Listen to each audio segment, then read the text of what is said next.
ग्रामश्री कविता की व्याख्या समझने के बाद अब इसका अभ्यास कार्य है।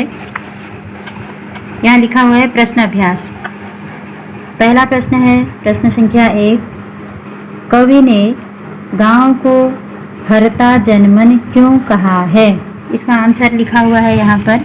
आंसर है, जिस गांव की शोभा का वर्णन कवि द्वारा किया गया है वहाँ के खेतों में दूर तक हरियाली फैली हुई है। उस हरियाली पर सूर्य की किरणों के पड़ने से वह और अधिक सुंदर हो जाती है।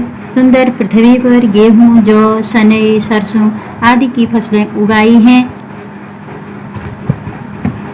पुष्प वृक्षों पर पुष्प सुंदर तितलियों के समान मंडराते से प्रतीत हो रहे हैं। आम, बेर, आड़ू, नींबू, अनार, आंवले, तरबूज आदि फलों के साथ साथ आलू, गोभी, मूली, बैंगन, पालक, धनिया, टमाटर, कटहल, लौकी, सेम, मिर्च आदि सब्जियां भी खूब फलित हो रही हैं। कहीं पक्षी जल विहार कर रहे हैं तो कहीं गंगा की रेत सतरंगी सी प्रतीत हो रही है। यही कारण है कि कवि ने गांव को हरता जनमन कहा है। अर्थात पूरी कविता का यह छोटा सा सारांश इस पहले प्रश्न के उत्तर में आ गया। अगर आप लोगों ने व्याख्या ठीक से सुनी होगी तो उस व्याख्या का लघु रूप इस प्रश्न के उत्तर में आया है।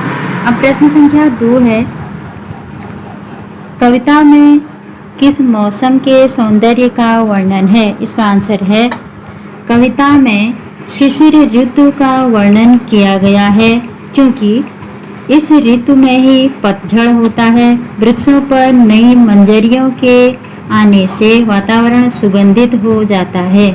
अभी प्रश्न संख्या 3 है, गांव को मरकत डिब्बे सा खुला क्यों कहा गया है? अब इसका आंसर है, जिस गांव के बारे में कवि ने इस ग्रामश्री शीर्षक में लिखा है, कब अपनी कविता लिखी है, यहाँ उसी के बारे में है। गांव फल, फूल, सब्जियों और विभिन्न प्रकार के अन्नों से पूरित है।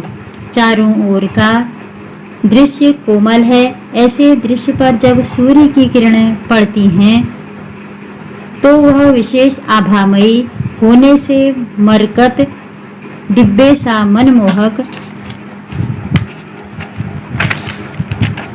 लगता है।